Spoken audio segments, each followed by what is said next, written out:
कसे बसले रे? व्यवस्थित ना? एकदम व्यवस्थित ना? आम्ही आणलेल्या पुरी या नाहीतच रे. कसले होते सकाळी आणि आता कसले? अरे भाई यूट्यूब पे आएगा अभी ये. अरे नाही रे बाबा तू. अरे बाबूराव का क्या हो गया रे बाबा? हिचं काय पोटाचं काय पोट तर आहे. नमस्कार मित्रांनो, जय शिवराय, जय भोलेनाथ. मी सह्याद्रीपुत्र विशाल जुंगरे स्वागत करतो तुमचं नवीन एका या बचपनतीमध्ये. आम्ही धर्मशाळा बघितली होती, चांगली आहे धर्मशाळा. पण प्रॉब्लेम एकच आहे की आमच्यासोबत काही मुली पण आहेत, तर त्यांचा प्रॉब्लेम होतो की त्यांना इथे अलाउड नाही. तर हा आहे मुंबई ते मल्लिकार्जुन ज्योतिर्लिंग भाग क्रमांक 4. यामध्ये आपण बघणार आहोत देवाचं दर्शन कसं घ्यायचं, सोबतच दर्शनासाठी तुम्हाला कुठल्या गोष्टी करायच्या आहेत. त्याच्यानंतर आपण बघणार आहोत छत्रपती शिवाजी महाराजांचे भारतामधले सर्वात पहिले मंदिर. चला तर मग सुरुवात करूया आपल्या या भाग क्रमांक 4ला. जवळजवळ 13 तास ट्रेन आणि 7 तास गाडीचा प्रवास करत आम्ही पोचलो होतो एका धर्मशाळेत, जिथे आमची राहण्याची सोय होणार होती. पण आम्ही अगोदरच बुकिंग न केल्यामुळे आमच्यासाठी जागा काही उपलब्ध नव्हती. त्यासाठी आम्ही बाजूच्या हॉटेलमध्ये जाऊन विचारपूससुद्धा केली, पण तिथे सुद्धा आम्हाला जागा काही उपलब्ध झाली नाही. थोडं लेट आल्यामुळे ना आम्हाला काय झालं आहे माहिती आहे का, आम्हाला आता हॉटेल कुठलं भेटलं नाही आणि आता एक धर्मशाळा आहे, ती धर्मशाळा भेटले. आता आम्हाला पर्यायी म्हणून ह्या वॉशरूममध्ये जाऊन हे करावं लागतं आहे आणि खूप वाईट परिस्थिती आहे सध्या. तयार झालो आहे, आता निघालो आपण दर्शनासाठी. आपलं ऑलरेडी आपण लेट झालो आहे, म्हणजे शेवटचं दर्शन आहे 9:30चं. 9:17 झालेत, म्हणजे आपल्याकडे फक्त 13 मिनटं आहेत आणि 13 मिनटाच्या आत आपल्याला हे दर्शन घ्यायचं आहे. आता सगळं आपल्या रथावरती आणि सारथीवरती तिथपर्यंत घ्यायचं. आता आम्ही पोचलो मंदिराजवळ. आता या मंदिरात जाण्यासाठी इथे पुरुषांसाठी लुंगी आणि महिलांसाठी साडी किंवा ड्रेस असा पोशाख असतो आणि हा अनिवार्य असतो, आणि त्याच्यामुळे आम्ही पोरांनी सुद्धा लुंगी घातली होती. इथे पोचल्यानंतर काही गोष्टी आम्हाला नव्याने समजल्या. त्या म्हणजे इथे देवदर्शनासाठी तुम्हाला ऑनलाईन जरी बुकिंग केली असेल तर त्याच्या ऑनलाईन बुकिंगची झेरॉक्स तुमच्या सोबत असणं गरजेचं आहे. सोबतच तुमची एक ओळखपत्र म्हणजे पॅन कार्ड किंवा आधार कार्ड सोबत असणं अनिवार्य आहे. हे नसेल तर तुम्हाला त्याचं एक झेरॉक्स तुमच्या सोबत ठेवावं लागतं. आम्ही आता निघालो दर्शनासाठी. आता हे दर्शन घेण्यासाठी आम्ही अगोदरच ऑनलाईन बुकिंग केली होती. आता तुम्हाला सुद्धा जर ऑनलाईन बुकिंग करायची असेल तर स्क्रीनवर दिलेल्या लिंकवरती किंवा तीच लिंक तुम्हाला कमेंट बॉक्समध्ये सुद्धा भेटेल, त्या लिंकवरती जाऊन तुम्हाला ऑनलाईन बुकिंग करायची आहे. आता या ऑनलाईन बुकिंगसाठी काही स्लॉट दिलेले असतात. त्या स्लॉट तुमच्या वेळेनुसार ते स्लॉट सिलेक्ट करून तुम्हाला ती ऑनलाईन बुकिंग करता येते. या ऑनलाईन बुकिंगसाठी तुम्हाला साधारण खर्च 300 ते 500 रुपयापर्यंत येतो. फायनली मित्रांनो आमचं दर्शन झालंय. तिकीट काढून सुद्धा आम्हाला जवळजवळ 1 ते 1.5 तास लाईनमध्ये उभं राहावं लागलं होतं आणि आम्ही दर्शन शेवटी म्हणजे गोलमाल पण केलाय खूप ठिकाणी, खूप स्ट्रगल पण केलाय. ही बेस्ट होती त्याच्यामध्ये गोलमाल करण्यामध्ये, ते हीच गोलमाल आली होती. अजून एक आहे तिथं बसलेली आहे, ती दाखवतो तुम्हाला. या बाबा बोलवत आहेत. ही एक होती गोलमाल करणारी, जिने भरपूर मोठा गोलमाल केला. ही समित आहे जिच्यासाठी आम्ही गोलमाल केला आणि फायनली तिला दर्शन घेऊन दिलंय. शेवटी कसं आहे ना, लोक चांगली पाहिजेत, मेन म्हणजे मोरक्या चांगला पाहिजे. आणि हा ज्योतिर्लिंग मधला हे मल्लिकार्जुन ज्योतिर्लिंग आहे. गाभाऱ्यावरचा जो पूर्ण कळस असतो, हा पूर्ण कळस जो आहे हा सोन्याचा आहे, प्युअर गोल्डचा आहे. जसं शिर्डीमध्ये साईबाबांचा आहे सेम त्या प्रकारचा. आणि खरंच इथली मंदिर आणि इथली परिसर एवढा क्लीन वगैरे खूप छान. दर्शन झाल्यानंतर मंदिराच्या परिसरामध्ये आम्ही काही फोटोसुद्धा काढले, आणि हे फोटो काढण्यामागचं कारण एवढंच होतं की आम्ही इथे आलो याचा पुरावा जगाला सांगण्यासाठी.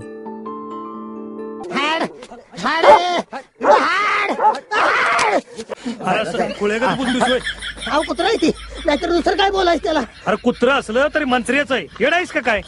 अरे आवाजावा हाक मार त्याला. आवाहाडा आवाहाडा आवाहाडा आवाहाडा आवाहाडा.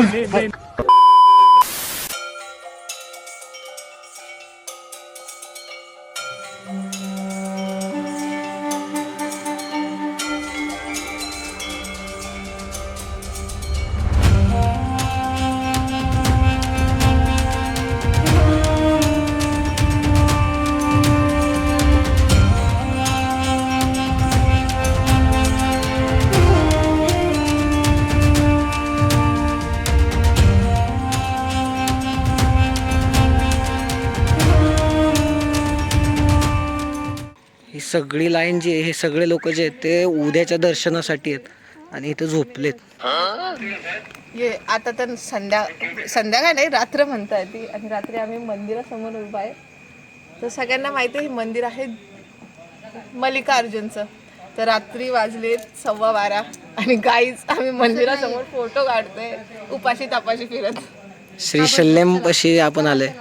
जसं देवाला भावना पोचलात आमच्या. गाईज प्लीज आता हॉटेल शोधणार आहे आम्ही अशाच प्रकारे सगळे फिरत. मग बाजूलाच एका हॉटेलमध्ये जाऊन आम्ही आमच्या पोटाची भूक भागवली. देवदर्शन पण एकदम मस्त पद्धतीनं झालं आणि आता प्रॉब्लेम एवढाच झाला आहे आम्हाला की आम्हाला रूम भेटत नाही आहेत. प्रॉब्लेम आमचा नाही आहे, ह्या सौंदर्य असणाऱ्या सुंदर पोरींचा आहे. कारण त्यांनाच कोण घेण्यात आले. आम्हाला सगळेजण घेतात, एक्सेप्ट करतात. पोरींचा फक्त प्रॉब्लेम आहे, बास बाकी काय नाही. त्याच्यामुळं मला पण हे असं सुकलेली तोंड बघ मला आमची. अरे सुकलेली तोंड दाखव आमची.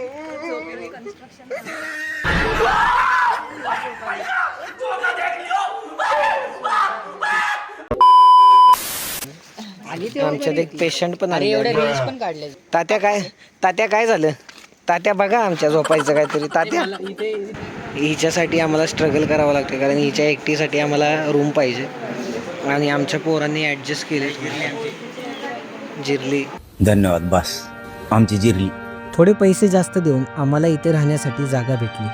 पण आम्हा सर्वांना एकाच खोलीत जागा भेटल्याने आणि सोबतच बरेच अनोळखी माणसं असल्याने आम्हाला ही जागा आवडली नाही.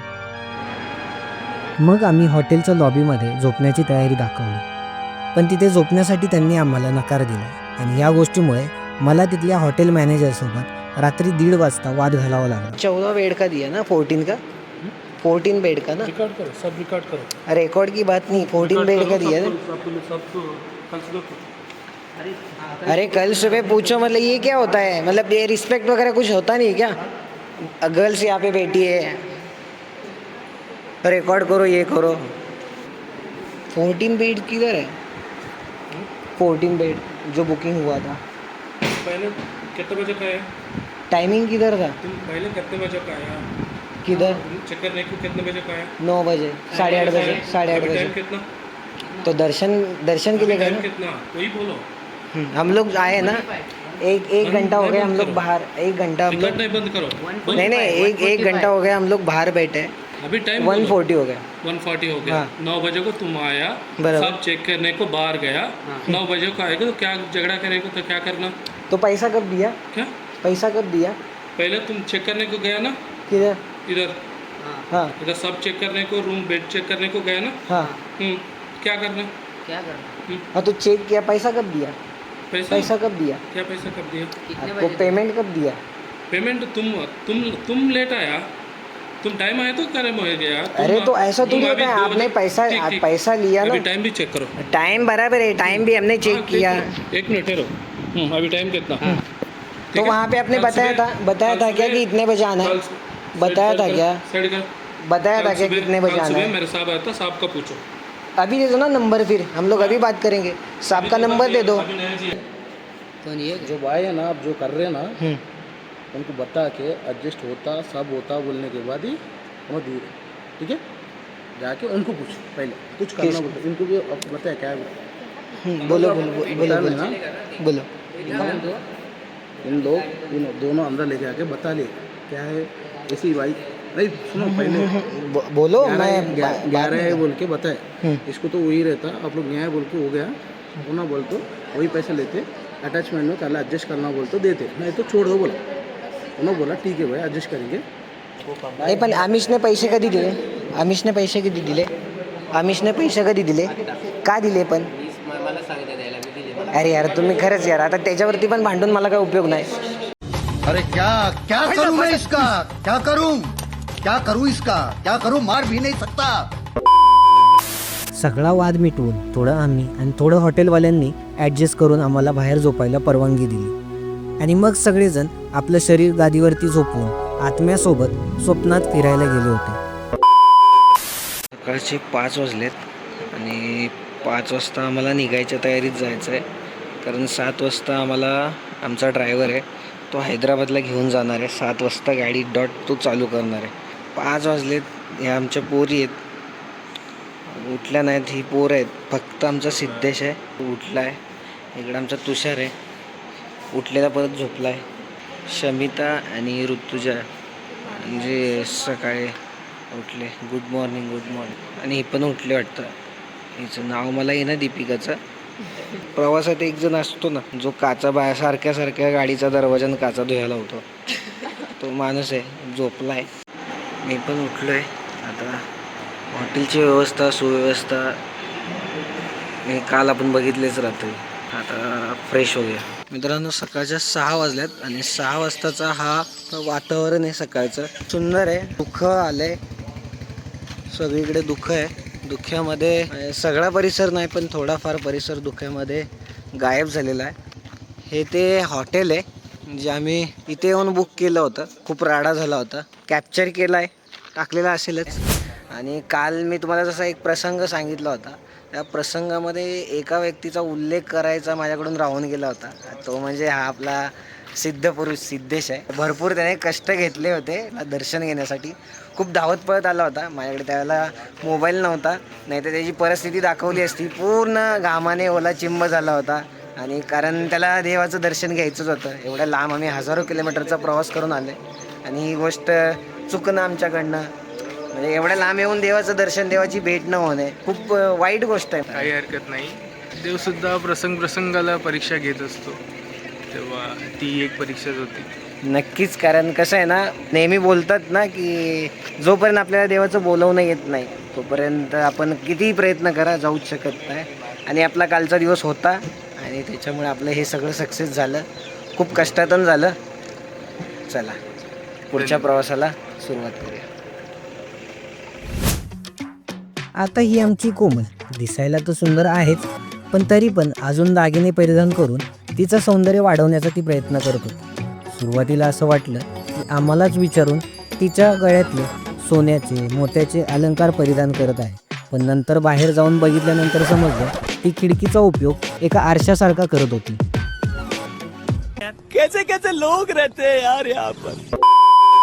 आता आम्ही परतीचा प्रवास चालू करणार होतो, पण त्या अगोदर आम्ही 2 महत्त्वाच्या ठिकाणी जाणार होतो.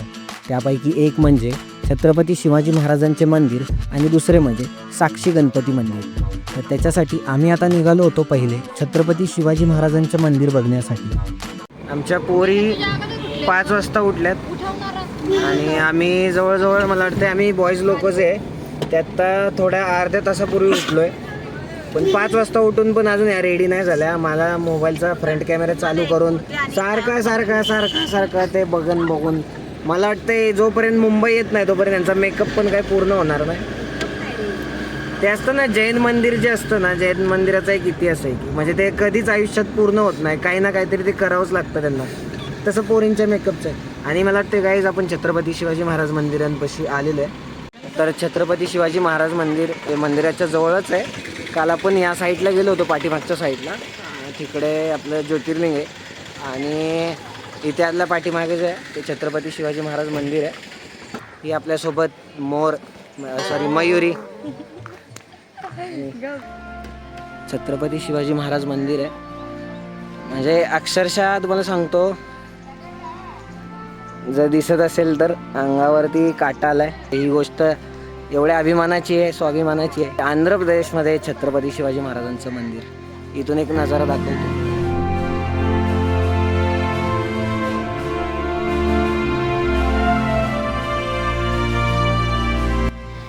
तर अशा पद्धतीनं 10 रुपयाची ही आपली पर पर्सनची एक तिकीट आहे जी आपण घेतले आणि आता चालले मंदिरामध्ये.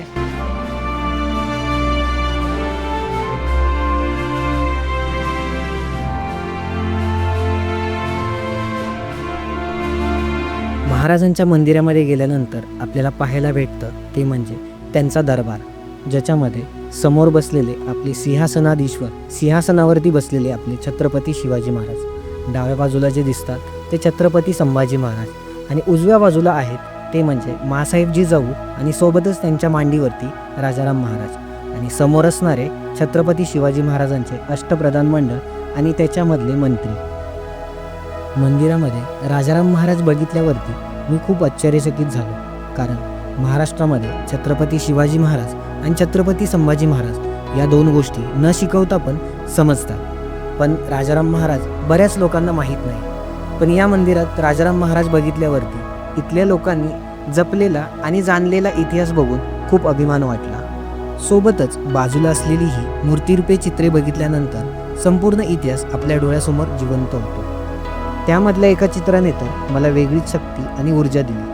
ते म्हणजे छत्रपती शिवाजी महाराजांनी घेतलेलं मल्लिकार्जुन ज्योतिर्लिंगाचं दर्शन. म्हणजे माझ्या राजानं जिथं डोकं टेकवलं होतं त्याच ठिकाणी मी सुद्धा काल रात्री डोकं टेकवलं होतं. आणि याच एका गोष्टीमुळे माझ्या डोळ्यात पाणी, अंगावरती काटा आणि शरीरात वेगळीच ऊर्जा निर्माण झाली होती आणि मन अभिमानाने भरून आलं होतं. महाराजांचा इथे लावलेला सगळा इतिहास बघितल्यानंतर आणि या जागेवरती उभे राहिल्यानंतर जाणवतं की हा फक्त इतिहास नाही तर आपल्या अस्तित्वाचा खरा श्वास आहे. छत्रपती शिवाजी महाराजांचं दर्शन घेऊन निघताना मन भारावलं होतं, डोळ्यात अभिमान होता आणि हृदयात प्रेरणा घेऊन परतीच्या प्रवासाला आम्ही सगळे निघालो होतो. आता आम्ही पुढे निघालो होतो साक्षी गणपती मंदिरात बाप्पाचं दर्शन घ्यायला. आता आम्ही पोचलो होतो साक्षी गणपती मंदिरात, कारण इथला एक इतिहास आहे. मल्लिकार्जुन ज्योतिर्लिंगाचं दर्शन हे या मंदिरात बाप्पाचं दर्शन घेतल्यानंतरच पूर्ण होतं. यामुळे या प्रवासात गणपती बाप्पाचं दर्शन घेणं हे अनिवार्यच असतं. 2 दिवसाचा हा प्रवास कसा संपला समजलंच नाही. जाता जाता या संपूर्ण प्रवासाबद्दल सर्वांचे आभार आणि विशेष म्हणजे तुषारचे आभार, ज्याने या संपूर्ण प्रवासाचं नियोजन केलं होतं. तर हा आपला मुंबई ते मल्लिकार्जुन ज्योतिर्लिंग प्रवास इथेच संपला. आपला हा जर व्हिडिओ आवडला असेल तर लाईक करा, मित्रांसोबत शेअर करा. व्हिडिओविषयी काही मत असेल तर कमेंटमध्ये नक्की कळवा आणि आपल्या या यूट्यूब चॅनलला सबस्क्राईब करायला विसरू नका. लवकरच भेटूया नवीन एका अशाच भटकंतीमध्ये. तुर्तास धन्यवाद.